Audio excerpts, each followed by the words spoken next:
Boa noite, pessoal. Meu nome é Danúbia e eu vou começar introduzindo o tema sobre a diabetes gestacional. A gestação, ela normalmente pode levar a condições diabetogênicas, visto que a placenta produz hormônios hiperglicemiantes, como o cortisol e a prolactina, por exemplo. E, além disso, enzimas placentárias que degradam a insulina.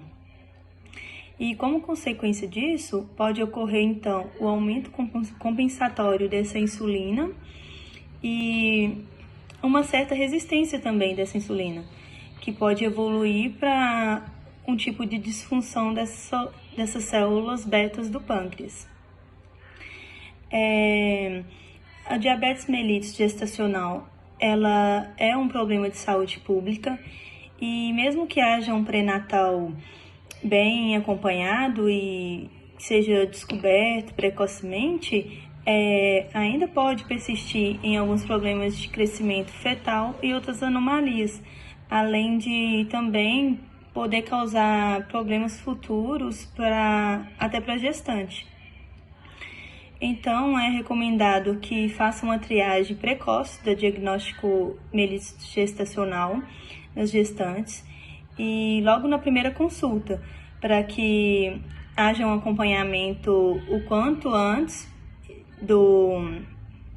no pré-natal e que haja uma identificação também dessa diabetes gestacional para que não seja confundida com a diabetes mellitus já pré-existente. A diabetes gestacional já foi definido como qualquer grau de intolerância a carboidrato diagnosticada pela primeira vez na gestação. Porém, essa definição então incluía casos de diabetes tipo 2 não diagnosticada previamente à gestação e que eram classificadas de uma forma errônea como diabetes mellitus gestacional. Ou seja, a pessoa tinha a diabetes mellitus tipo 2, nunca tinha sido diagnosticada com esse tipo de diabetes, aí engravidava e quando ia fazer o pré-natal descobria que tinha diabetes. Mas, então, esse tipo de caso não pode ser confundido com a diabetes mellitus gestacional, porque pelo que indica, essa pessoa já tinha diabetes tipo 2, então não foi uma diabetes causada pela gestação. E a partir daí que, em 2010, a Associação Internacional de Grupos de Estudos de Diabetes e Gravidez propôs que a diabetes gestacional seria diagnosticada durante a gravidez fosse classificada de duas formas: diabetes progresso desconhecido e diabetes mellitus gestacional. E foi a partir dessa classificação que seria, portanto, consideradas portadoras de diabetes pregresso e desconhecido as pacientes que apresentavam na primeira consulta de pré-natal um dos seguintes critérios, utilizados também para diagnóstico de diabetes fora da gravidez, que é a glicemia em jejum maior que 126 mg por decilitro, a hemoglobina glicada maior que 6,5% e a glicemia ocasional maior que 200 mg por decilitro. E já a diabetes mellitus gestacional seria diagnosticada quando observasse valores de glicemia de jejum na primeira consulta entre 92 mg por decilitro até 125 mg por decilitro. Então, seria uma mulher gestante com esses valores de glicemia em jejum, ou também por meio do teste de tolerância à glicose oral, que posteriormente vai ser especificado com mais detalhe, que é o TIGO de 75G. Dando continuidade, a diabetes mellitus gestacional trata-se então de uma intolerância a carboidratos de gravidade variável, que se inicia durante a gestação atual. Muito importante a gente enfatizar isso, porque a gestante ela não pode ter sido diagnosticada de diabetes mellitus anteriormente. Então, tem que ser uma diabetes que se desenvolveu na gestação atual. Além disso, a diabetes gestacional ela pode trazer riscos tanto para o feto quanto para a mãe. Eu já disse isso anteriormente. E geralmente ela é diagnosticada no segundo ou terceiro trimestre da gestação. Pode ser uma diabetes transitória ou pode persistir após o parto, caracterizando-se como um importante fator de risco independente para o desenvolvimento de um futuro diagnóstico de diabetes mellitus tipo 2. Fisiopatologia. A compreensão das alterações fisiológicas que ocorrem no organismo feminino decorrente das demandas metabólicas do feto nos auxiliarão no entendimento da fisiopatologia da diabetes mellitus gestacional.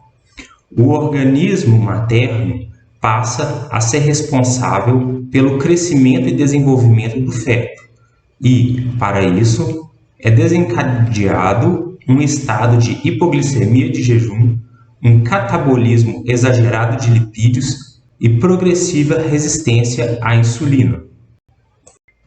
Entre as alterações hormonais, temos o hormônio lactogênio placentário, que é sintetizado pela placenta em teores crescentes com a evolução da gestação. Ele exerce forte antagonismo à ação da insulina.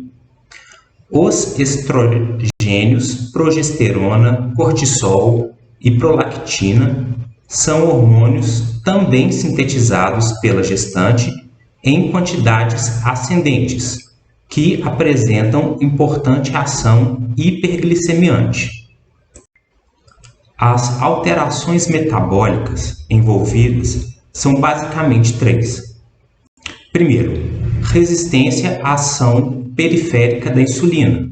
Essa alteração decorre do bloqueio periférico da insulina pelos hormônios anteriormente citados. Segundo, catabolismo acentuado. O catabolismo acentuado da gestante é muito semelhante ao que ocorre no jejum. O concepto requer glicose e aminoácidos para a sua nutrição e para o seu crescimento. Assim, dependendo da magnitude da queda em nível materno de aminoácidos e glicose, pode ocorrer hipoglicemia. A manutenção adequada desse processo exige a ocorrência de três mecanismos no organismo materno: maior e mais rápida mobilização dos lipídios para fornecimento de energia, com um aumento consequente da cetogênese, maior e mais rápido declínio na concentração plasmática de glicose e aminoácidos e aumento na glicogênese hepática. A terceira alteração metabólica é o anabolismo facilitado. Algumas adaptações ocorrem durante o período de alimentação para compensar as perdas do organismo materno. Entre elas, temos elevação mais acentuada da glicemia materna, que permite maior transferência placentária dessa substância, maior conversão de glicose em triglicerídeos, que serão utilizados posteriormente para fornecimento de energia para concepto nas situações em que o organismo materno economizará glicose, e queda mais acentuado do nível de glucagon plasmático. Esse fator facilita a ocorrência de processos anabólicos, como a síntese de triglicerídeos e de glicogênio. Em resumo, a transferência para o feto de glicose e de aminoácidos que participam da gliconeogênese tende a reduzir a glicemia no jejum e acentuar a utilização dos ácidos graxos e a cetogênese. Com a progressão da gravidez, ocorre aumento dos hormônios que antagonizam a ação da insulina, o que culmina com a resistência insulínica e com a hiperglicemia pós-prandial. Iniciando fazendo uma contextualização histórica, antes do ano de 1922, da descoberta da insulina, dados da época demonstram que a diabetes mellitus estava associada a grandes riscos de mortalidade infantil e mortalidade materna. Risco esse de 90% na mortalidade infantil e até 30% na mortalidade materna. Números bastante expressivos e que demonstram a importância que o diabetes mellitus gestacional tinha na mortalidade infantil da época, certo? Até o ano de 1980, inclusive, as mulheres com diabetes mellitus eram desaconselhadas a engravidar. Não havia um método, não havia um protocolo específico e confiável para evitar a hiperglicemia durante o período gestacional. Somente a partir dessa década, de 1980, que a mortalidade infantil e também a mortalidade materna e comorbidades maternas passaram a sofrer uma redução e, obviamente, essa redução está associada ao melhor controle glicêmico durante a gestação, que veio aí mediante o surgimento dos glicosímetros, as políticas públicas de distribuição de glicosímetros entre a população gestante, assim como um monitoramento melhor da hemoglobina glicada e um controle geral da glicemia melhor. Obviamente que tudo isso foi responsável pela redução da mortalidade infantil e materna. Atualmente, o panorama da diabetes mellitus gestacional ainda não é muito favorável, certo? No mundo, a ocorrência da diabetes mellitus tipo 1 em gestantes é de 0,1% por ano. No entanto, a diabetes mellitus tipo 2 é de 2 a 3% por ano. E a de diabetes mellitus gestacional, né, é de 0,15% a 17,8%. Esse número varia devido aos diferentes protocolos que caracterizam a doença ao redor do mundo. Cada país tem um protocolo diferente, alguns países reduzem os protocolos para diminuírem a necessidade de tratamento das gestantes, mas isso não necessariamente significa que não está ocorrendo diabetes mellitus gestacional. No Brasil, segundo um grupo de estudo brasileiro sobre diabetes mellitus gestacional no Sistema Único de Saúde, a incidência foi calculada em torno de 7,5% a 8%. Certo? É um número bastante alto e isso explica o alto gasto que o Sistema Público de Saúde tem com gestantes portadores do diabetes mellitus, tanto pré-gestacional quanto gestacional, desenvolvido durante o período gestacional. Obviamente que esses números são muito acentuados pelo cenário de epidemia de obesidade e sobrepeso, que tem afetado aí o mundo todo, principalmente devido aos péssimos hábitos alimentares que têm sido observados nos últimos anos. Segundo pesquisa do SEMAC, estima-se que 1 em cada 4 mulheres portadoras de diabetes pré-gestacional apresente algum desfecho desfavorável na gestação, como perda fetal, perda neonatal e malformações congênitas. Esse dado corrobora o que já se sabe, que a presença da diabetes mellitus pré-gestacional causa muito mais prejuízos do que a diabetes desenvolvida durante o período gestacional. Por isso a importância de um bom acompanhamento da glicemia em mulheres que querem engravidar. É importante que ela já engravide com a glicemia controlada, porque os danos vão ser... A epidemiologia demonstra que os danos são muito maiores. Agora nós vamos falar sobre os fatores de riscos associados ao diabetes mellitus gestacional. Vamos começar pelo índice de massa corporal. O IMC é considerado o melhor parâmetro para identificar diabetes mellitus gestacional se comparado apenas à estatura da gestante. A OMS vai definir o IMC adequado quando ele está entre 18,5 e 24,9, sobrepeso entre 25 e 29,9 e obesidade quando é maior que 30 kg por metro quadrado. Vários estudos mostram a associação entre sobrepeso e obesidade pré-gestacionais com o desenvolvimento de diabetes mellitus gestacional. O que isso significa? Se uma gestante for previamente obesa ou previamente em sobrepeso, ela tem chances maiores de desenvolver diabetes mellitus durante a sua gestação.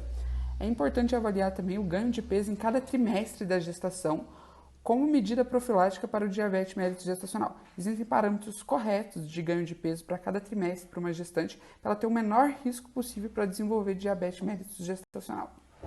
Agora vamos falar sobre o ganho de peso ideal em cada trimestre de gestação para cada tipo de gestante para se ter um desenvolvimento ideal e ter o menor risco de desenvolver diabetes mellitus durante a gestação.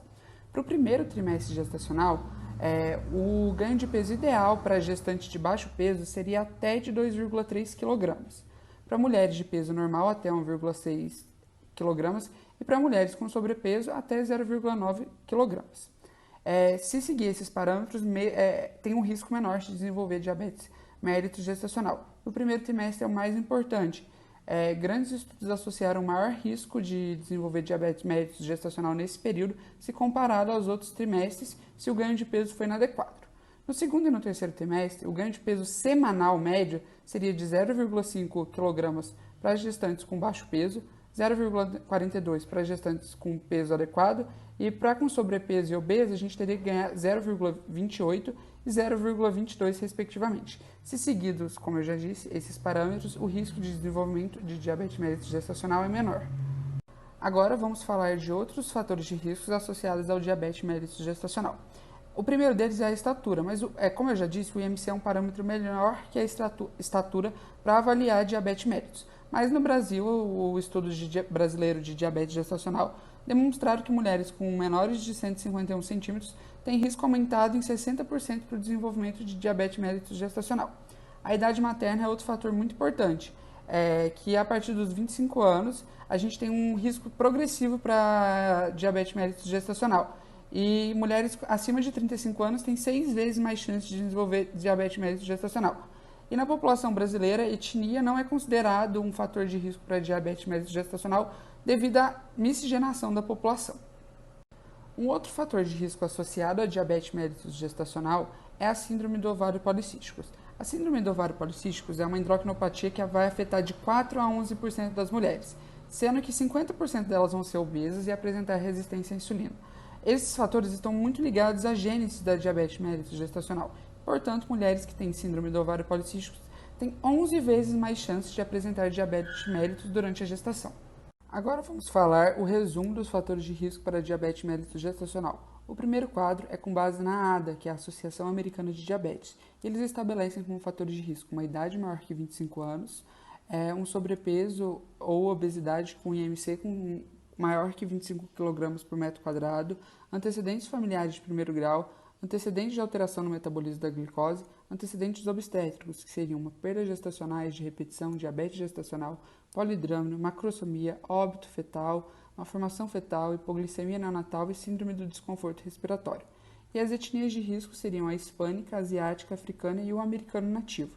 Já os fatores de risco para a Sociedade Brasileira de Diabetes incluem, na gravidez atual, ter um ganho de peso excessivo, macrosomia fetal ou polidrâmino, uso de drogas hiperglicemiantes, como os corticosteroides, diuréticos, tiazídricos, entre outros, síndrome do ovário policístico e síndrome metabólica, com dislipidemia, hipertensão arterial e resistência à insulina. Como foi visto anteriormente, durante a gestação ocorrem alterações na produção hormonal materna com o intuito de favorecer o desenvolvimento do bebê. E a placenta era uma fonte de produção hormonal importante que reduz a ação da insulina no organismo. Dessa forma, o pâncreas materno ele aumenta a produção da insulina com o intuito de favorecer a captação e utilização de glicose para a mãe. Entretanto, em algumas mulheres, esse mecanismo não ocorre adequadamente, de forma que ocorre um aumento das taxas de glicose no sangue, caracterizando assim o diabetes gestacional. Entretanto, em algumas mulheres, esse sintoma ele não é perceptível até que se faça o exame para ver os níveis de taxa de glicose no sangue, como principalmente o teste oral de tolerância à glicose. Além disso, esses sintomas eles não são tão perceptíveis, porque muitos dos sintomas do diabetes gestacional eles são características próprias de uma gestação materna, o que se faz necessário, assim, que a partir da 24ª semana de gestação, a mulher procure fazer os exames. Dessa forma, alguns sintomas merecem destaque, como por exemplo excesso de fome, muita sede, que também ocorre por causa que o organismo não consegue eliminar a quantidade exagerada de glicose no sangue e ao fazer a tentativa de eliminação da glicose no sangue, o rim acaba deixando que passe muita água também e dessa forma ocorre a polidipsia na mulher e que pode ocorrer a poliúria também com um mecanismo de ciclo vicioso porque a mulher tem a sensação de desidratação e acaba bebendo mais água também. Ela apresenta uma perda de peso exagerado sem motivo, que pode ser explicado porque a glicose não está sendo captada e utilizada adequadamente, o que causa também uma fadiga, porque sem a glicose não ocorre a produção adequada de energia. Além disso, ocorre inchaço nas pernas e a visão turva, porque o aumento da glicose no sangue causa inchaço do cristalino e, consequentemente, atrapalha a acuidade visual. Ocorre também candidíase ou infecção urinária frequente. Todavia, após a gestação, esses sintomas desaparecem, mas quando a mulher apresenta um diabetes mellitus gestacional, ela pode acabar desenvolvendo diabetes mellitus tipo 2, o que faz necessário dessa forma um acompanhamento médico mesmo após o nascimento do bebê. Agora, falando sobre complicações maternas na diabetes gestacional, é necessário que se faça uma avaliação pré-concepcional, quando possível, e também um acompanhamento pré-natal bem minucioso. Uma complicação frequente no diabetes gestacional é a hipertensão arterial sistêmica. No diabetes tipo 1, ele está ligado a uma doença renal pré-existente. Agora, já no diabetes tipo 2, ela faz parte da síndrome metabólica, né? Ela está também ligada a uma maior prevalência, né, de nefropatia, retinopatia e doenças cardiovasculares. Outra complicação que pode acontecer no diabetes gestacional é a retinopatia diabética. É uma complicação vascular mais específica relacionada ao diabetes mellitus. Tem ligação muito forte com a duração da doença, né, do diabetes. A prevenção para a retinopatia é o controle glicêmico, muito importante para todas as complicações, na verdade. Se a paciente tiver retinopatia antes de engravidar, ela tem que se tratar. Se ela for diagnosticada durante a gravidez ou teve progressão da retinopatia, não há contraindicação contra a laser terapia. Mas o que consta na literatura é que, na maioria das vezes, não há progressão da retinopatia durante a gravidez. A nefropatia diabética está presente em até 40% dos diabéticos, sendo uma das principais causas de insuficiência renal crônica. Gestantes com diabetes pré-gestacional devem passar por uma avaliação de microalbuminúria, eliminação de albumina na urina, porque está ligado a um risco maior de desenvolvimento de pré-eclâmpsia. Para interferir na nefropatia, né, na evolução da nefropatia, tem que fazer sempre um controle glicêmico rígido e também um controle pressórico. Para aquelas pacientes com macroalbuminúria, tem que sempre avaliar a creatinina e TFG para verificar se tem insuficiência renal. Valores acima de creatinina, acima de 1,5 mg por decilitro, ou proteinúria maior que 3 gramas em 24 horas, e hipertensão de difícil controle, estão associados a um maior risco de progressão da doença materna e a perda de função renal. Durante a gestação, pode ocorrer um aumento significativo de proteinúria, mas que vai retornar ao valor normal após o parto. Isso é quando a creatinina fica abaixo de 1,4 mg por decilitro. Outra complicação é a malformação fetal. Hiperglicemia nas primeiras 6 a 8 semanas de gestação aumenta o risco de malformação fetal. Uma das mais comuns, né, é a malformação cardíaca do septo interventricular. Uma das propostas de intervenção para prevenção é, durante o período pré-concepcional, conseguir uma hemoglobina glicada inferior a 6, mas o que é mais facilmente alcançado por pacientes do tipo 2. Para se prevenir de complicações, na abordagem da mulher diabética que deseja engravidar, é necessário que tenha uma avaliação clínica detalhada das condições dela, e que tenha um controle glicêmico estrito, assim como uma orientação dietética, um estudo da rotina e modificação na terapêutica utilizada por ela. O diagnóstico e o rastreamento precoce previne eventos adversos, complicações maternas e fetais, como impede ou retarda o aparecimento da diabetes mellitus tipo 2 nessas gestantes. Para o rastreamento é considerado fatores de risco presentes e valores de glicemia próximos aos valores de referência. O diagnóstico da diabetes mellitus gestacional é feito pelo teste oral de tolerância à glicose com sobrecarga de 75 gramas ou de 100 gramas de destrozol. Nessa primeira imagem a gente vê um destrozol, que é a primeira fase a coleta da glicemia em jejum. Após a coleta, né, da glicemia em jejum, após 1 hora a gente coleta de novo, né, o exame de glicose, e depois, após 2 horas após a ingestão desse destrozol, né, após a carga de glicose. A Sociedade Brasileira de Diabetes, juntamente com a Federação Brasileira das Associações de Ginecologia e Obstetrícia, juntamente com a Organização Pan-Americana de Saúde, juntamente com o Ministério da Saúde, definiram uma proposta conjunta de padronização do rastreamento e diagnóstico da diabetes mellitus gestacional no país. Para esse consenso, né, foram analisados alguns pontos relevantes, como os fatores clínicos de risco, que a utilização de fatores clínicos não deve ser considerado para se diagnosticar diabetes mellitus gestacional. O diagnóstico deve ser universal, todas as mulheres devem ter acesso a essa ferramenta de diagnóstico, né, de diabetes mellitus gestacional. A viabilidade financeira, a disponibilidade técnica do teste proposto. O método diagnóstico a ser utilizado deve ser o melhor possível dentro da capacidade de cada região. E o teste com melhor sensibilidade e especificidade. Considero que esse teste de maior sensibilidade e especificidade é o teste oral de tolerância à glicose, e após isso feita a coleta, né, da glicemia tanto de jejum e após a sobrecarga de glicose, né, após 1 hora e após 2 horas após a ingestão dessa sobrecarga de glicose. Agora, partindo para o fluxograma de diagnóstico, caso aquela gestante inicie o pré-natal com menos de 20 semanas, deve fazer o teste de glicemia de jejum imediatamente. Com isso, vai poder se classificar, né, através dos valores de referência.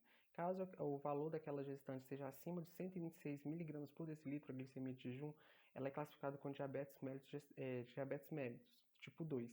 Caso aquela glicose esteja entre 92 a 125 mg por decilitro, ela está com diabetes mellitus gestacional. E se ela está com uma glicemia de jejum menor que 92 mg por decilitro, ela não é classificada com nenhum tipo de diabetes. No entanto, é recomendado que toda gestante, né, na 24ª, 28ª semana, faça o teste de tolerância oral à glicose. E com isso, a gente pode classificar. Se o teste de tolerância à glicose feita, né, as dosagens de glicose feita após 1 hora e 2 horas após essa sobrecarga, estiver com valores acima de 180 mg por decilitro e na segunda hora esteja 153 a 199 mg por decilitro, essa gestante é classificada com diabetes mellitus gestacional. No entanto, ao menos um valor de jejum dessa gestante esteja acima de 120 mg por decilitro e na segunda hora seja com 200 mg por decilitro, é classificado com diabetes mellitus. Agora vamos falar sobre o tratamento. A importância do tratamento seria evitar ou reduzir os riscos de complicações maternas e neonatais. Os tipos de tratamento são não medicamentoso e medicamentoso. O tratamento não medicamentoso é baseado na terapia alimentar, na atividade física e na monitorização da glicemia capilar. A terapia alimentar atua através de orientações nutricionais com o objetivo de atingir as metas glicêmicas, ganho de peso materno adequado e para prevenir a ocorrência de desfechos fetais e neonatais desfavoráveis. Ela também se baseia na avaliação do perfil antropométrico da gestante, dos seus hábitos alimentares, da acessibilidade aos alimentos, das características alimentares regionais e das condições clínicas e condições socioeconômicas e culturais da gestante. A atividade física é considerada um tratamento não medicamentoso. Contudo, deve-se atentar que ela é indicada quando não há contraindicações ao exercício durante a gravidez. Existem contraindicações ao exercício durante a gravidez, que são absolutas e relativas, como podemos notar na imagem ao lado. No tratamento medicamentoso, a insulina é a primeira escolha no tratamento medicamentoso para o controle da hiperglicemia na gestação, ou seja, a insulina ela é indicada na diabetes mellitus gestacional e quando a mudança de estilo de vida não for suficiente para atingir as metas de controle glicêmico. As insulinas mais utilizadas no diabetes mellitus gestacional seriam a NPH e a regular. De acordo com a Sociedade Brasileira de Diabetes, é recomendado uma dose inicial de 0,5 unidades por quilo dia. Os ajustes devem ser realizados em no mínimo 15 dias até a 30ª semana da idade gestacional. Posteriormente a essa 30ª semana, deve ser feito semanalmente. Os ajustes devem ser individualizados para cada caso, baseando com os resultados de automonitoramento da glicemia capilar. Importante ser informados cuidados com o manejo da insulina, a conservação e o transporte da insulina. A metformina também pode ser utilizada no tratamento medicamentoso, apesar de ela não ser a primeira escolha. Ela deve ser indicada quando não há acessibilidade à insulina, a dificuldade de autoadministração da insulina pela paciente, estresse para o paciente em níveis exacerbados decorrentes do uso da insulina e que determina restrição alimentar não corrigida mesmo após orientação adequada, e a necessidade de altas doses diárias de insulina sem resposta adequada no controle glicêmico e ganho de peso excessivo em uso de insulina.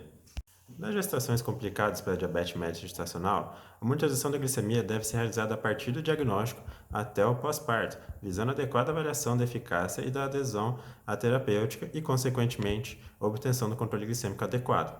Importante ressaltar que tratamento mais monitorização da glicemia capilar resultará numa redução de diversos desfechos perinatais desfavoráveis. Outra coisa importante ressaltar é que as metas da glicemia capilar ser atingidas durante a gravidez é igual independentemente da idade gestacional, como podemos ver na tabela abaixo. É importante uma avaliação pós-parto, visto que, mesmo que a tolerância à glicose se normalize rapidamente após o parto da maioria das mulheres que desenvolveram diabetes gestacional, o risco de elas desenvolverem uma diabetes mellitus tipo 2 ou a intolerância à glicose ainda é significativo. A avaliação no pós-parto ela vai visar diagnosticar diabetes mellitus tipo 2 precocemente, identificar mulheres que persistem com a intolerância à glicose e identificar mulheres que se beneficiariam com medidas de prevenção da diabetes. Após o parto, a puerpéria deve ser orientada a suspender terapia farmacológica antidiabética e retornar em 6 semanas à unidade de saúde para a realização do teste oral de tolerância à glicose ou glicemia de jejum. Caso o exame esteja normal, ela deve ser reavaliada anualmente a glicemia de jejum ou o teste oral de tolerância à glicose e também pode ser feita uma medida de hemoglobina glicada. E a amamentação deve ser estimulada, visto que a amamentação está associada a uma melhora da glicemia pós-parto, podendo reduzir o risco de diabetes no futuro de mulheres que tiveram diabetes mellitus gestacional.